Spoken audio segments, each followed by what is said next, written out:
In his second poem, Periyazvar talks about some evolutionary principles. Charles Darwin found out that survival instincts drive evolution. Every organism on earth wants to survive. Not only that, they want a proliferous life as well. That is the reason nature is in bounty. Either it is the fruits, the grains, the pollen, or the animal sperm. Everything is in millions. Every organism tries to maximize its longevity and survival on Earth. In early 20th century, most families have many children. I was born as the eighth child. Thus, humans want to proliferate as well. Most religions survive because they took a pro-life stand. They prohibit abortion. However, soon, through science and a systemic approach, humans realized that population growth is a limiting factor for a prosperous life. Condom was invented and reproduction was greatly checked. Many developed nations have zero growth and some even have negative growth. However, this does not happen in poor countries under the grip of religion. Population control happens in nature as well. Scientists have witnessed mass suicide by rats when population kicks off to a dangerous level. Predation in nature is essentially a checkpoint. COVID-19 could also be a natural selection agent when things go beyond control, especially at the time of climate crisis. Now there is a new awareness on our modern lifestyle and our economic vulnerability. In microbes, it happens in a different way. Microbes proliferate quickly and they need a check as well. Nature has several antibacterial drugs hidden in herbs and plants. The pathogenic microbes attempt this in an ingenious way. By killing a host, the pathogen eventually dies as well. In order to maximize their survival, most pathogens reduce their potency, that is, their virulency. This is referred as co-evolution in science. In COVID-19 case, this may also happen over a period of time. Humans will develop herd immunity as well. Ultimately, everything wants to live, including the pathogen. In humans, death creates fear. The fear of death is a major psychological stress for humans. Periyazvar thinks that this fear is primeval and it is hidden in every species. The thirst for proliferation could easily be interpreted as the fear of death or annihilation or the extinction. Periyazvar's narrative in this poem revolves around death. There is an Indian myth that says there is a division head for the Department of Population Control through death called Yaman. His secretary is called Chitraguptan.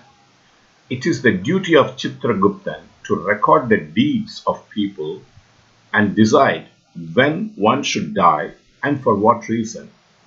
I presume this applies to all organisms, including pathogens. After all, pathogens have a fear for death as well. So he addresses pathogen by narrating that even Chitraguptan and his agents of death ran away from him because he is a devotee of Sriman Narayanan who has decided to reside in him. If that is the case, a pathogen should consider approaching him carefully. We have noticed that Tamils consider God as a metaphor. The description of God, Sriman Narayanan, is noteworthy. He resides on the primordial soup from where everything emerges. He exists as pure intelligence. Hence, he is smarter than the smartest. However, he is an embodiment of love as well. And he cares for us.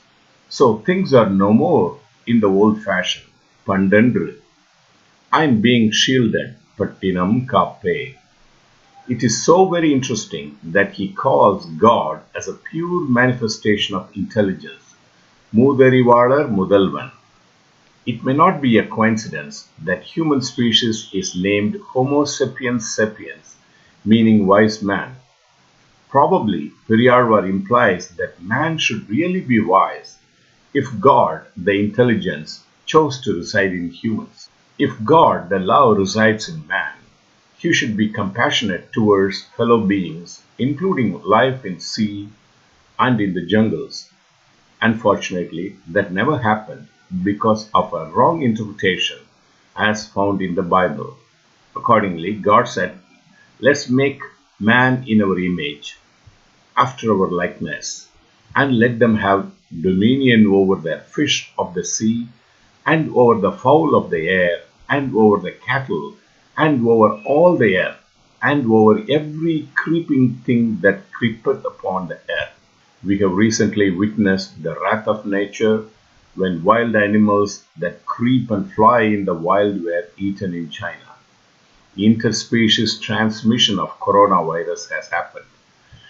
The Aindinai concept of ancient Tamils insists that no one in the ecosystem dominates over the other. They are all equal partners, including God, who is a psychological extension of the ecosystem. This interpretation is holistic, sustainable, and humane, just opposite to the interpretation given in Judeo-Christian traditions. Tamil interpretation is ecocentric, while Bible interpretation is egocentric. We will see in the next poems that how compassionate the author of these poems is while addressing even the pathogens. He knows that all beings in an ecosystem have a role to play, and that should be recognized and respected. Of course, the poem is an allegory. However, it still walks through the principles of evolution. Through this poem, Periyazvar empowers his readers and gives them psychological boost. The poem emphasizes positivity and gives hope during a pandemic. This poem removes fear of death of a devotee, but injects fear on the pathogen, if that is possible, through butterfly effect. Let's read the original poem now and its Tamil interpretation. சித்திர குத்தனெழுத்தால் தென்புலக்கோன் பொறியற்றி வைத்த இலச்சினை மாற்றி தூதுவர் ஓடி ஒளிந்தார். முத்து திரைக்கடற் சேர்ப்பன் மூதறிவாளர் முதல்வன் பத்தர்க்கு அமுதன் அடியேன் பண்டன்று பட்டினம் காப்பே. தென்புலக் கடவுளான யமனின் காரியதரிசியான சித்திரகுப்தன் ஒவ்வொருவர் தலையெழுத்தை எழுதி இறப்பின் தேதி குறித்து லட்சணை வைத்த பின் கூட திருமால் அடியவர் என காணுங்கால் யமதூதர்கள் தலைதெறிக்க ஓடுவர். அவ்வாறு இருக்கையில் நோயான உனக்கு என்ன தைரியம் இருந்தால் என்னிடம் அண்டுவாய் என விழிக்கிறார் பெரியாழ்வார். அவ்வாறு நம்மை காக்கும் தெய்வம் எத்தகையது? முத்து விளையும் திரைக்கடலில் துஞ்சும் அது. உலகில் காணும் ஆகச்சிறந்த மூத்த அறிவாளர்களுக்கெல்லாம் முதல்வனாக அவன் விளங்குகின்றான். அவன் தன் பக்தர்க்கு அமுதன். எனவே அடியேன் முன்போல் இல்லை, என்னை காக்கும் இறை என்னுள் துஞ்சுகிறது என முடிக்கிறார் பெரியாழ்வார். கண்ணனின் அடியார்க்கு ஏது குறை, ஏது பயம்? ஆழ்கின்றான் ஆழியான் ஆறால் குறையுடையோன். வாழ்க.